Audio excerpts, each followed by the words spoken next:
So as much as it seems like this is an incredibly long video, I swear there is so much to get through in such a short amount of time, so let's just get started, shall we? The items you will need are a concrete forming tube, depending on your mallet size. I used about a fourth of mine. EVA foam, I got this off Amazon as a set of 4 or 5, and I used 1.5. Plastic primer, but not the entire can. A shower curtain that I actually picked up from the dollar store, and an X-Acto knife. Oh, and some other stuff. I cannot stress this enough when dealing with anything that you're making in reference to an item that already exists in this world, aka movies, shows, whatever, props, yeah. You always want to use a reference picture. This is going to dictate exactly what you're doing with it, so always, always, always reference picture. Now, the size of this mallet compared to Harley Quinn's face is basically almost the same, so I actually used my face to make a measurement. And put it exactly where it is with an X-Acto knife. There we go, already using two things at once.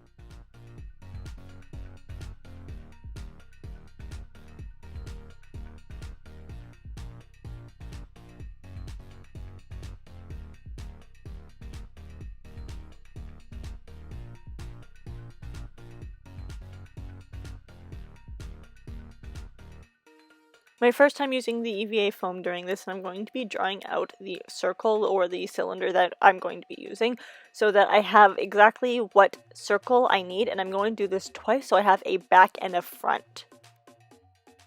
Now, seamstress would consider this to be a seam allowance, but really you just need about an inch or two around exactly where you just put down the circle, and that's going to make it so it's a little bit easier to go over the concrete forming tube and make it all of your cracks and nooks and crannies that you put in, which you will see later on, actually will show up rather than just being hidden by the cylinder.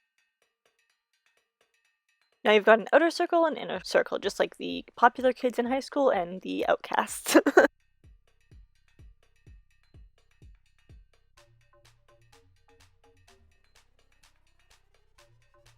Past this, I'm going to be cutting out some panels, so all in all I'm going to have 2 sides, and then me specifically for my size I'm going to be having 8 panels. I did not measure these by any means, so it may give me a little bit of difficult times in the end, but moving forward.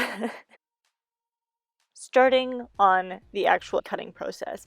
Now with this I'm going to be going in with my X-Acto knife once again, but make sure that with your X-Acto knife you have a completely sharp razor. A sharp new razor will cut more using a lighter hand than a dull razor will using a very heavy hand, and with the heavy hand there's a lot more room for mistakes in both your actual presentation and losing your little fingers, and none of us want that. And with this, you're going to be making slits all the way around. Some long, some short, some wide, some small, skinny, legend, you know, whatever. If you guys can make it out, I am actually using my X-Acto knife to slice through, and then I'm actually carrying up a little bit, but only taking a little part off of the end. So not only is it looking broken like wood, but the break is actually going up a little bit more, which tends to be how wood looks, and none of these should be symmetrical. You want this to look as much like wood breaking off as you possibly can, and wood does not break off even.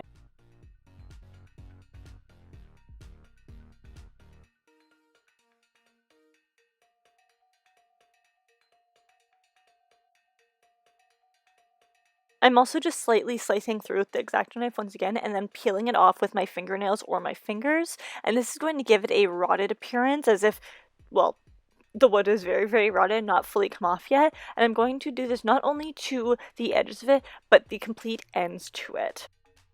Now I will say that although this does look pretty good, this looks so much better, so we're bringing the rotary tool.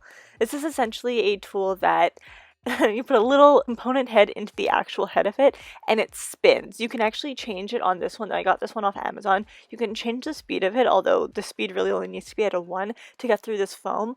But you put the head on, you change the speed, and then you get it going, and it does such a fantastic job of cutting through the foam that it makes it look so realistic to wood. Like, I can't even begin to express how realistic this looks. You guys obviously have seen it, and we'll see at the end once again.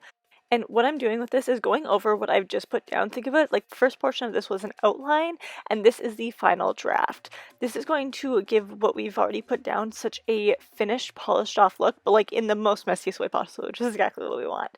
I'm also going over the edges that I haven't ever touched, and that's going to make it look more like each piece of wood is separate rather than I cut them all out together.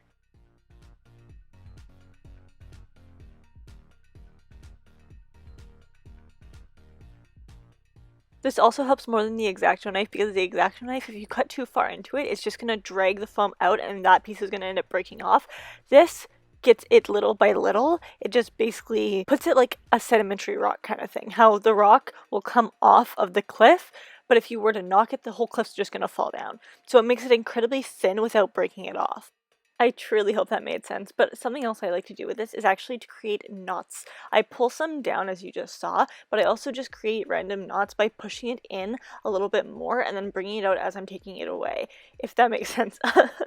I know this is a lot easier showing than telling because telling is just weird little words that I'm putting together, but showing it looks really cool. And then I'm coming back in with the X-Acto knife and I'm adding little slits into this. Now, this doesn't look very good now. It looks kind of like minor and like it won't really matter in the end, but once it gets sealed, it's actually completely transformed. Now I'm going back and forth between each piece, going with the X-Acto knife in with the slits and going back in with the rotary cutter, trying to make this look as realistic as possible. It's kind of just the sum of this video.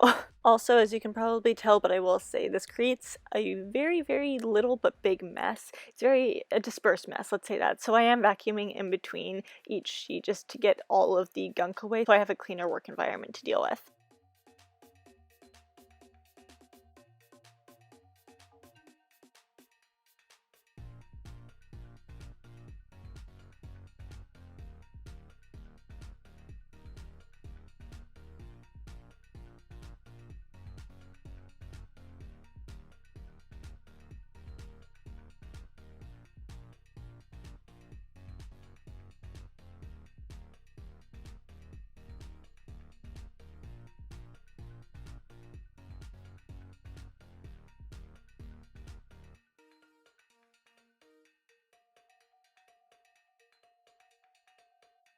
Another really cool thing about the rotary cutter, especially when dealing with foam, is it kind of jumps up a little bit at you. So definitely be careful with your fingers around there, but when it jumps up, it helps you create even more texture, which is exactly what we're looking for. As I've got all my side pieces down, I'm now going to the circular pieces. I'm just going to be doing a little rough outline of all the circles within what would be in a tree trunk, because obviously tree trunks do have circles in them, or I don't actually know what they're called. It's basically for every year that that tree's been alive, but I'm going through, I'm doing the exact same thing with the rotary cutter mixed in with the X-Acto knife. But give your tree a couple outlines in there, you know, circle after circle after circle. And following those circles slightly with the rotary tool, both following the circles I've made and making them entirely random again.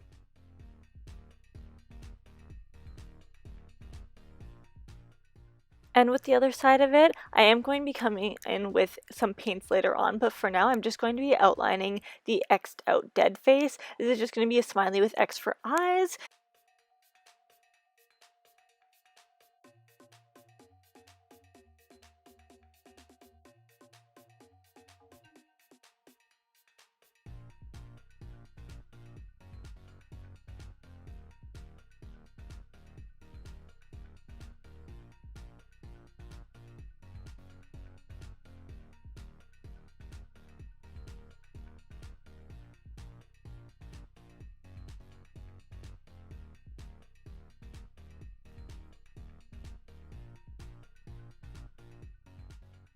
Cleaning up the area again for good measure, and then finally coming in to seal everything together. Now you definitely can use an actual heat gun for this, but I already had a hairdryer at home, and most people probably have a hairdryer at home, so I felt like this would be a lot cheaper and a lot easier to use. And with this, you're simply going to put it on the highest setting that you can and put it a little bit away from the foam, and that's going to seal it in, which is also going to make all these little cracks and nooks and stuff come out more because it's going to tighten the foam and make each piece peel away from the other one.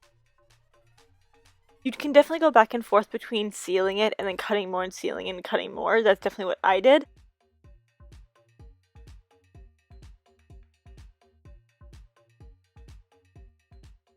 And don't forget about your end pieces. This is exactly what I mean, because even after sealing them, I did want to add a little bit more of texture to the outside, so I added just little flecks and flecks of flecks done by my X-Acto knife, and then once again sealed those up.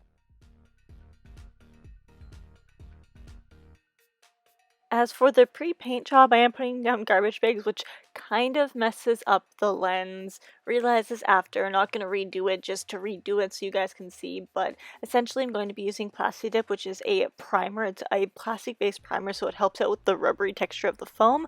I'm putting 2 coats of that on, and obviously with any of this, do not forget to put on a mask. That goes with cutting anything with the rotary tool or just doing this, because you don't want any of this stuff in your mouth or in your lungs, guys. I don't know how safe it is, but the fact that I don't know how safe it is pretty much means that you shouldn't be doing it. Also, with that being said, move your booty and do this outside, or make sure that there's a nice wind flow in the room that you're using. Taking these actually off the garbage bags because they did end up sticking to the garbage bags a little bit.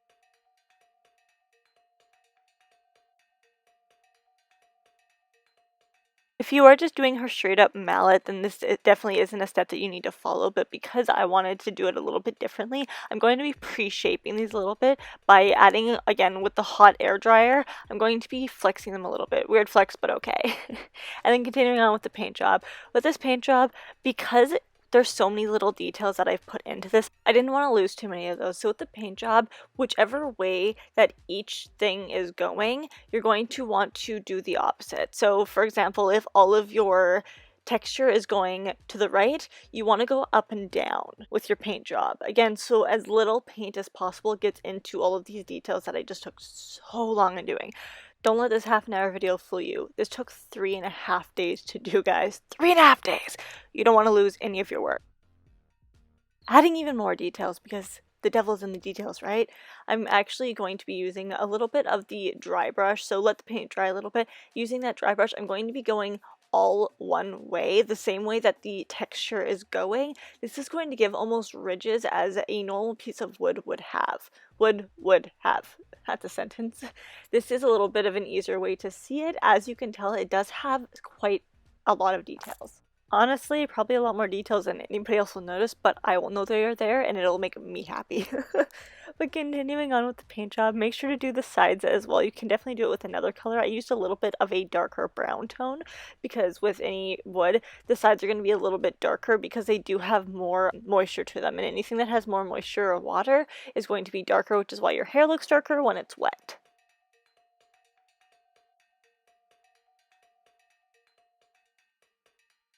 The front and back pieces, it is a little bit harder to paint because there's not just one direction that you're taking the paint. You're going in every single different direction. So right, left, everything to go away from each of the shapes that you've built into this. So it is a little bit on the difficult side, but trust me, it is worth it to not lose all the details.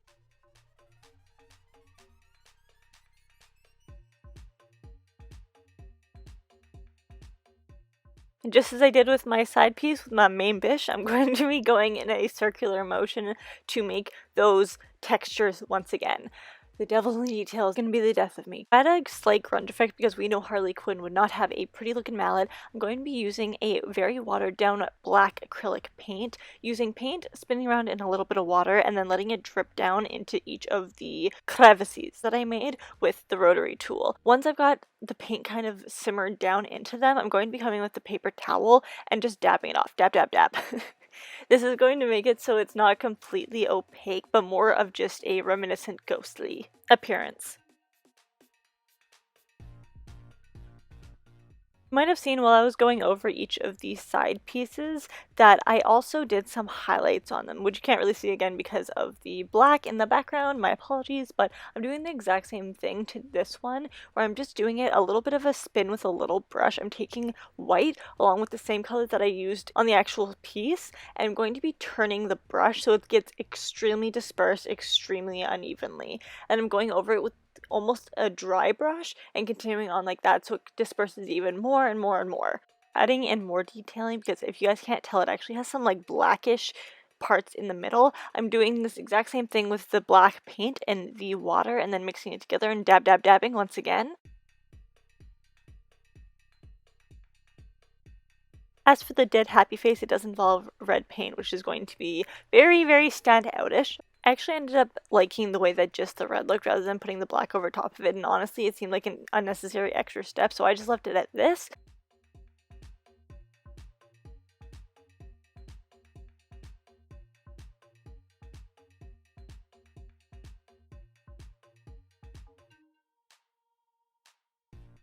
And then once again adding that watered down black paint around the edges to make it look a little bit more grimy and grungy again.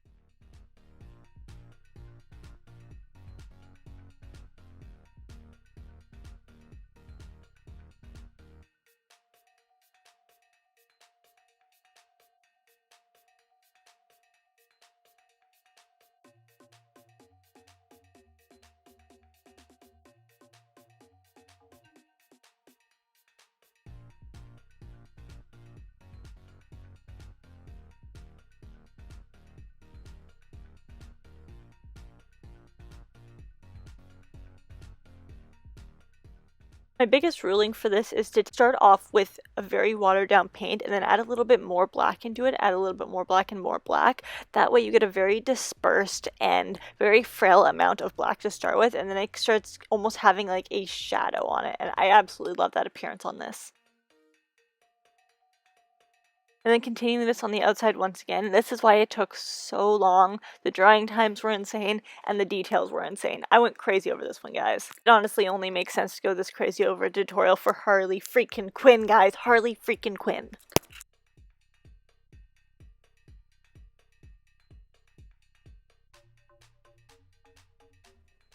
This is what they should look like. Now to actually stick them to the rest of everything, to put all of our creation together, but first, some paint. If you guys do measure, then you won't have to really do this all that much, although I do recommend it just because it's a little bit of a safe bet. That is to paint your cylinder or your concrete forming tube so that if there's any space between each of your foam pieces, it doesn't show the concrete tubing portion. It just shows the same color as the rest of it, almost like the wood. And then for the shower curtain, this does come in 2 pieces for me. This does not collapse down, so if you do want one that collapses down, I will leave it in the down bar below. And that is going to be more travel friendly. This one isn't really travel friendly at all. But for me, I'm going to be putting the 2 pieces together. You can use glue if you want. I'm using steel stick just to give it a little bit more of a stick to it. Steel stick to it. Anyways, just to keep it in place a little bit easier. Although you can hear it a little bit when it's done for, but honestly, at this point, I just think this is probably one of the coolest props I've ever made. But mixing steel stick together as per package instructions, yes, I am mixing it by hand. No, you should not mix it by hand. Do as I say, not as I do.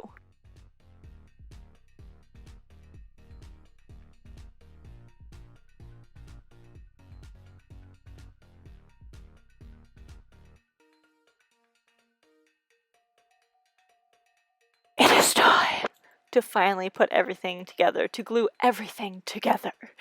I am first starting out with lining up everything that needs to be exactly where it is, and I'm going in with E6 glue, which, as I stated, you can come in with any kind of adhesive that you'd like, but I found that this worked the best for me, although using something that is a little bit less sticky to begin with is probably a little bit better. So something maybe like a contact concrete in a huge jar would probably be best, but I am using the adhesive on both pieces because obviously adhesive sticks best to itself rather than anything else, and I'm pressing that down. Placement for the first side doesn't matter too much, but because the placement for the smiley face does, I am going to put a B on the back of it just so I know that that is the back and that is the bottom. B for bottom, I guess. And then I'm going to be gluing it the exact same way as the other piece, but this time I just know that the bottom is the one that's supposed to be actually on the bottom here. Adhesive on both sides and then stick them together. Don't forget about that B of ours with the placement though. The E6000 glue is supposed to be set for 24 hours, so I did put a little bit of a weighted something on top of it. This is going to be my vacuum. Put that on top of it to make sure everything stayed exactly where it was supposed to. I did realize that I forgot to paint the handle before actually putting it in, so I just decided to paint it now. I mixed a little bit of a baby blue in with a black. Now, this can be a little bit messy, but I do want to add a little bit of a texture to it because I want the grip. So I am coming in with electrical tape, which is going to be the black portion of it, so I am putting them around and around and around until I get to the blue portion of it, which is going to be why it doesn't matter if it's a little bit messier. I'm putting it on the top and the bottom of this. I'm done with the front and the back. This is when I start putting on the sides. I'm going to be putting them so they actually have the middle portion touching, but not really the outer portions touching, so there's a little bit of a bend to them, which is why I pre-bent them. I also did make a little bit of a hole so that I could push these all together. Using the E6000 glue and a disposable sponge, I'm adding it onto the cylinder and then onto the middle of each of the fake wood boards. Past that, I'm actually using a thread, which I don't show here, but I'm using a thread to make sure that all of them stick together, because E6000, as I stated, does take a while to dry. It takes up to 24 hours to fully set, and until then, I just let this do its thing when I was going to sleep, so I did want to put those little pieces of thread together, so just keep everything in contact and in proper placement. Stay in your lane, guys, stay in your lane. They're side pieces for a reason, they're not the main bitch. Now just add in all the rest of your side pieces, and it really worked out. All I had to do at the end of it was just cut the string off, and voila, just like that, they're all staying in place. I also did want to add in the portion that's actually from the movie, and that's going to be this foam piecing, which I obtained from the dollar store, and I cut them down ever so slightly and then got white and did the exact same thing with them, only cut them down half an inch in length shorter. And then finally with some red foam, I cut those into diamond shapes, and then just as you can see, super glued them all together. And this is going to be detachable, so I just cut it in half so it could go around the entire thing with 2 different pieces, and then double-sided taped it down. I also cut off 2 halves of a circle on either side, so putting them together creates that hole so you can easily put around this. I did like the way this looked a lot better, to be honest, but like with the movie, it worked out. I hope you guys enjoyed this tutorial, and I will see you in my next one. Bye guys!